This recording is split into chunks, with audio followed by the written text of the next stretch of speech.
Hey guys, welcome back to another episode of Strange Bar and Grill. We got a wild, crazy episode for you guys today, so make sure you guys listen until the end. You won't see this one coming. This is a crazy one. First things first, if this is your first time visiting the bar, make sure you leave the like button a tip and you join that SBG family by hitting that subscribe button. And remember, we're building this menu weekly, and you can always custom order something in the comments section. All right, let's go.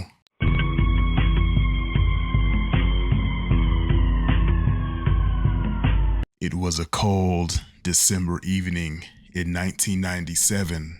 31-year-old mom of three, Luzaida Cuevas, was out looking for a job, and her boyfriend, Pedro Vera, was visiting relatives while his mother was babysitting their three children. Two young sons and a 10-day-old baby girl named Delimar Vera. Later on that evening, Luzaida pulled into her driveway at their home. It was just after 5 p.m., only to find the second floor of their Philadelphia home engulfed in flames. Everyone made it out with the exception of baby Delimar. Hysterical, Luzaida ran inside, frantically searching for baby Delimar. Baby Delimar's crib was empty.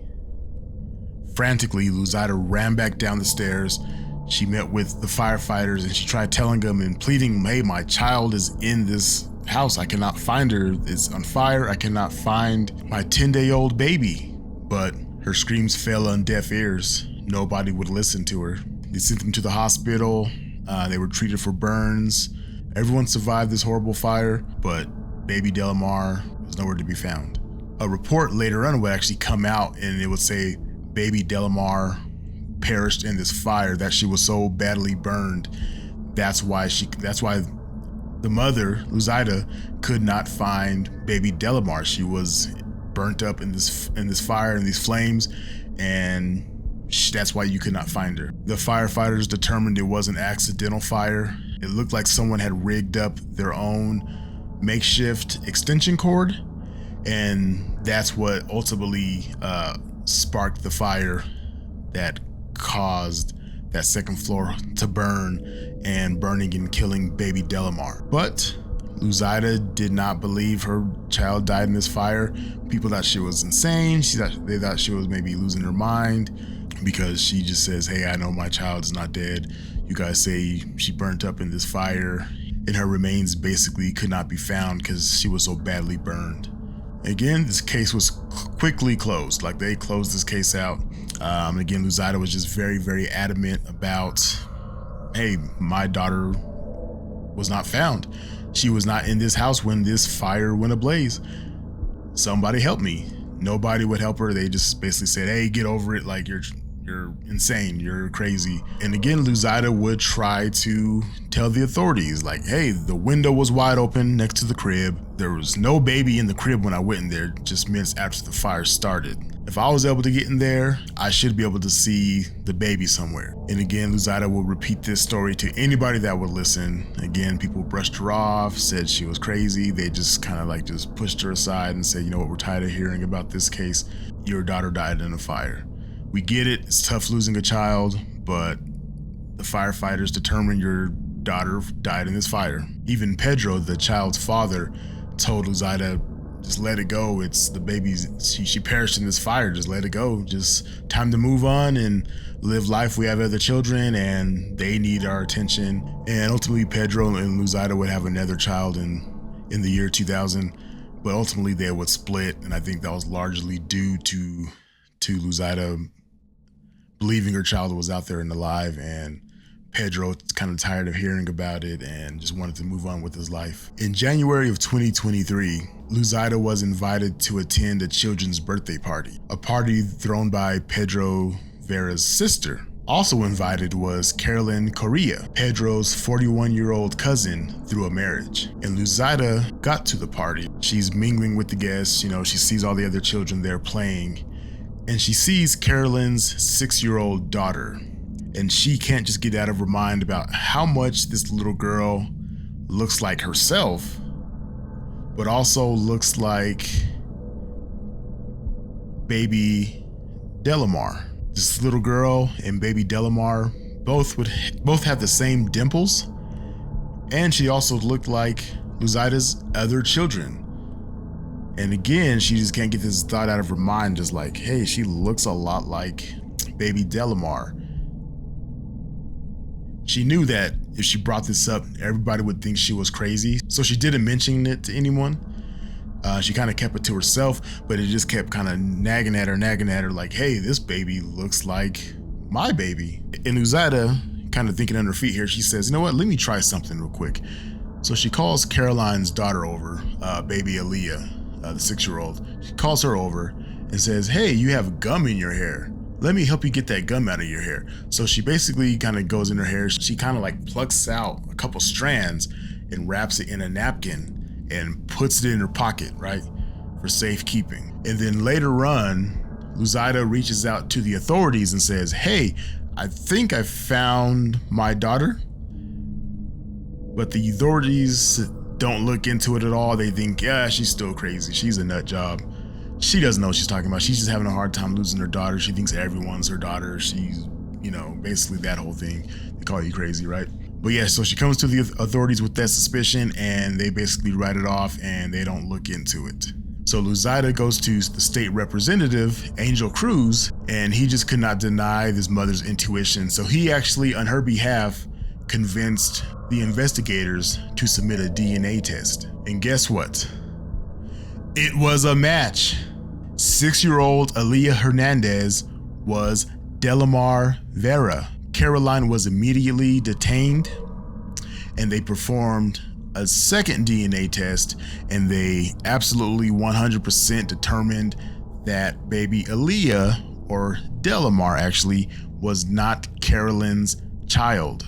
She was ultimately charged and arrested for kidnapping. So Luzida was ultimately reunited with her baby Delimar, and the first thing she asks her, do you know who I am? And Delimar says, yes, you're my mommy. And within a month, baby Delimar was back living with Luzida and her 3 other siblings. And Pedro, like I said, they were broken up at this time, but ultimately, he would also share custody with baby Delimar as well, of course. And years later, Delimar would state to the press that she was so happy to be living back home with her real mother and her siblings, and she was just ecstatic. So what happened here? So there was an investigation launched, and it revealed that a seemingly pregnant Caroline visited Luzida on the day of the kidnapping. And then later on, Caroline came back under the ruse of, hey, I forgot my purse. She then used the 2nd floor bathroom and then left. And then shortly after, there was a fire that started. And it was determined that she wasn't the person that in fact started this fire to cover up the kidnapping she just committed. So obviously, she came back later while the mom was watching the kids. She says, hey, I forgot my purse. Can I come get my purse? And then while inside, she said, hey, can I use your restroom? She went up to the 2nd floor, used the restroom, and then she took the 10-day-old baby, smuggled the baby out. I don't know, through her purse maybe, through her a bag of some sort. Got out of there, started the fire, then left. And then while everyone's worked up about this fire, trying to put the fire out, nobody kind of went to look for the baby until Luzida came home, and she ran inside, hey, where's my baby? Where's my baby? And she was gone. So back to Caroline. I want to kind of get back to her a little bit here because she had a history of doing some pretty foul stuff there.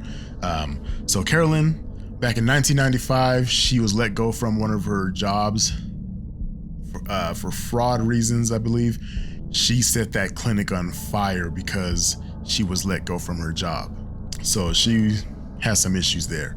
So people wonder, like, how did she pull this off? Like, she's not pregnant, and then all of a sudden she just has a baby out of nowhere. And apparently Caroline suffered from a form of psychosis where she actually believes she's pregnant, even though she's not. So this whole time she was actually living this life as if she was pregnant, even though she wasn't. She's telling everybody she's pregnant. Everybody thought she was pregnant, but she wasn't. So after Caroline kidnapped baby Delimar, she actually called her boyfriend, Andre Moore, and told him hey, I gave birth to our baby in our home. And then they would later name the baby Aaliyah after the singer Aaliyah. But Andre was actually very suspicious from the start. So he actually requested a paternity test and of course discovered he was not the father. And of course they broke up for that reason, and Carolyn would continue to raise Delimar as Aaliyah on her own. The ironic thing was she was just 3 miles away from Zaida's house. 3 miles away. And despite the DNA test, Carolyn would insist that baby Delimar was in fact Aaliyah, her own child. But there's just one problem with that story. One small detail there. Carolyn had her tubes tied, or with tubal, I can't even say the word, tubal ligation. Probably said that wrong. She had her tubes tied back in 1990.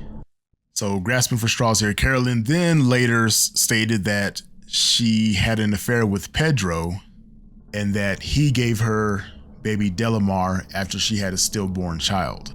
But however, there were no records of Carolyn ever being pregnant or having a stillborn child. And of course, Pedro denied these allegations, says he had nothing to do with that. The investigators agreed with him. They looked into it further and they said, no, he wasn't involved in this. This was just a hatched up scheme by some freaking nut job out there. Ultimately, Carolyn was found guilty of kidnap and was sentenced to 9 to 30 years in prison. And at the end of all this, Carolyn Correa was quoted as saying, "I believe I saved her and she saved me. I believe that somebody else could have had her and treated her bad. She saved me because I had lost my child." That's a quote from a fucking nut, right? All right. Anyway, guys, if you guys like that story, it was kind of a little different from some of my normal stories. But if you guys like that, make sure you guys leave a like, help with that algorithm, leave a comment for me because it helps with that algorithm, and subscribe and chat with me in the comment section, guys. I like to kind of talk to you guys and kind of hear your guys' suggestions and what you guys think of the case. So yeah, man, leave it in the comments. So anyway, guys, be good, be safe.